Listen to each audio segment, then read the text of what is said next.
Spencer. Currently I work at Teach for America as a director of Brooklyn programs, which essentially means I coach current core members, first and second year teachers. Okay, Griselda Rodriguez, school social worker at East Harlem Scholars Academy. Thank you. I think the Afro part is really important in that I'm recognizing the African roots that exist in my community as a Dominican person. And then the Latino part, I think that's been mostly like I've been put in that box, and I'm like, all right. Once you're in America, you just kind of like are placed in that box because of the language you speak, the food you eat, the religion you come from, and I accept that. But I think it's important for me to also like actively recognize something that I think that I've felt in my community we've tried to hide or like not claim for a long time. What is it? Our African roots. Why do you think that's so? I mean, colonialism, messages of internalized oppression, internalized racism.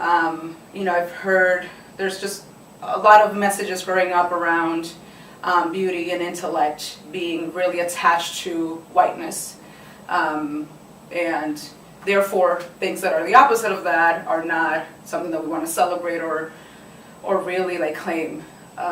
So oftentimes things like people who are dark skinned call themselves Indio, in DR at least. I know that that's different in other parts of Latin America. So I think that I just always grew up around those messages that were very implicit. And once I started to recognize the facts that they were false, the damage they were causing, I felt that it was important to do what I can to reclaim it and to send a different message. Black Dominican. I think I had to put the black in front because just the term black throughout history is like negative. And I'm proud of my blackness. And I'm also proud of my Dominican culture, and that's part of the Latina in me. Like I speak Spanish, I love the music, I love the food, and it's just embracing. And also for my own Latino family, that sometimes that whole black sensitivity, the lighter skin, the better, is kind of like, no, I'm black Latina, just to kind of educate people in one front, and in the other to bring just the term black a different value. Like it is valuable, it is still beautiful. And just think about the childhood. I remember watching to be like, oh mom, I want to be an actress, and I was like, but you gotta bake me a milk because only white people get the role. Wow. So it's like those, as a grown up, and thinking the profession that I took, seeing the image was presented to me and no one verbalizing to me, no, you are beautiful, like no, you're good enough. And that's what I try to like bring to my children. That's when they like, yeah, so what are you? I'm Black Dominican, and they're like, and I love that face because you get them curious, and it's like, no, like, so let's look at the map of the world. Let's look at a picture. So for example, when I've traveled abroad, specifically when I've traveled in Europe, I'm an American. And that's like, okay, that's the language I speak, the color of my passport, the attitude that I bring. It's very clear that I'm an American. And then, the question of like, well, where are you from comes up often. And then I may get into it. When I've traveled to Latin America, then I'm Dominican because I'm speaking Spanish, or I'm recognizing something that's similar. So I think it really depends on the location, where I am, where the people I'm surrounded by. I would use the term Afro-Latina here in the U.S. I think because of my understanding of our relationship with race and with the dichotomy of black and white, I think it's important to claim it here. I would also claim it in DR. Actually, I haven't been to DR in a long time, but I feel like that's something that I would make it very explicit, based also on the history and like just the attitudes that exist over there towards our African roots.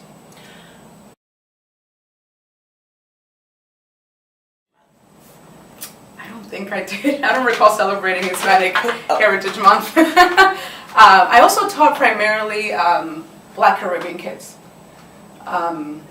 And I don't know that necessarily means I don't celebrate Hispanic Heritage Month, but I think, of course, first couple of years was just arriving. I wasn't even, these months hit me right when it's a month. It's like, oh, it's February 15th. What are we doing for, Black History Month?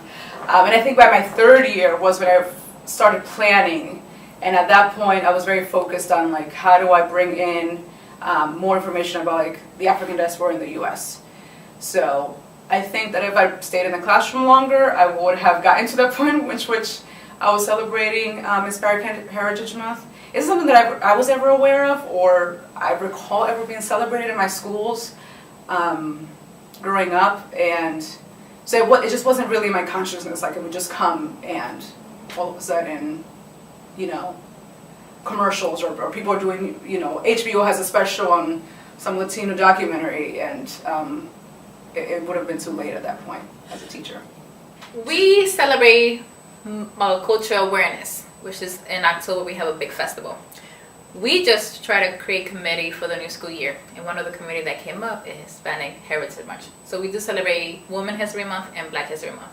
Last year we did nothing for Hispanic Heritage Month. So I think it has to do with the staff population diversity. I think now we have more Latino people, but like, hey, what about us? Like, we're not celebrating that. And also because Hispanic Heritage Month falls right early in the year, it's hard to make event happen on the get-go, because we're trying to get routine set up and all this, what we call priority. That sometime before we realize, okay, we settle, it's like October, November. I might have gotten to that point in terms of just the way that I was developing consciousness and a little bit more awareness around what are the things that I needed to bring to the classroom. I think I also always had a resistance around a month for celebrating my students' culture, or like my culture. I think that when I was in the classroom, I tried to do these things year round in terms of you know, the things we were reading, the things we were showing to kids. So I don't know so much that I would have. I think it's hard. Yeah. I'm not sure. I'll just end it at that. Like the way I envision we have it, I want to see like all the flags, Spanish-speaking flags around it. I want to see people come in their costume, bring your food, and share their heritage, but also kind of talk about the common theme and the differences. Like the Spanish teacher is from Peru, right? But kids are like, Miss Hunter, do you go to Mexico to learn Spanish? She goes, no, I'm from Peru, I speak Spanish. And they're like, Mexico? Again, some of the only thing that's Spanish speaking is Mexico. So it's educating like what is Latin America and what is being from different ethnicity, different backgrounds, share the common language, but yet have different dialect. So what means something to you does not mean something to me. And like, oh. Some geography lessons? Yes. Where in the world? Yes. Maps. Map. We need more of that. That will look, and something I'm very happy, our female culture embrace the cross. So I think we let the cross out, bring it out, definitely to see that reflection.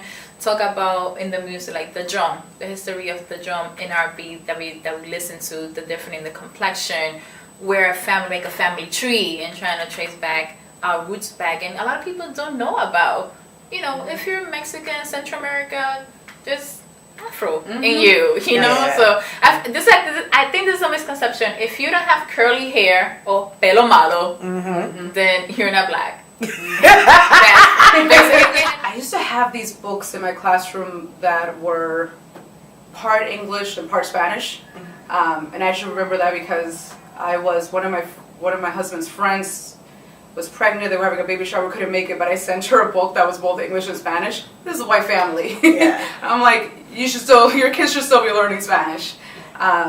So I remember that that's something that I think was really important in terms of sharing part of myself also with my students, and just celebrating that aspect of my culture of was bringing in language and bringing in different ways of expressing ourselves. I always had like one Latino student in a classroom who could also, you know, share about her experience with that, or his experience.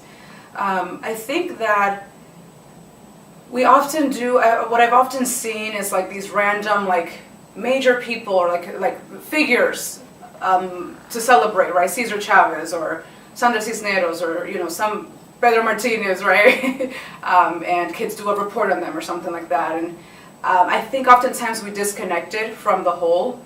And one thing that I would that I would encourage, that I would do, is focus on like how the Latino community has influenced, has affected what we consider American culture, what we consider America. I think that sometimes we separate those two things, and you can't have one without the other. You don't have America as it is without Latinos being here for hundreds of years. So that would be my focus today. And in any kind of way that I bring in culture would be, how does the community, how does the whole impact, who we are as Americans today. Thank you.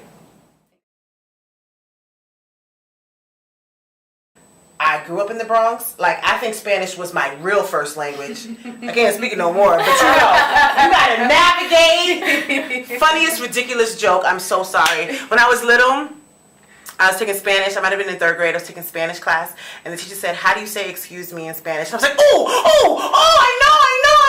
And she was like, "Okay, how do you say it?" I was like, "Excuse me." Excuse me. Yes. And I was so proud of myself, and she was like, "No." So I don't know what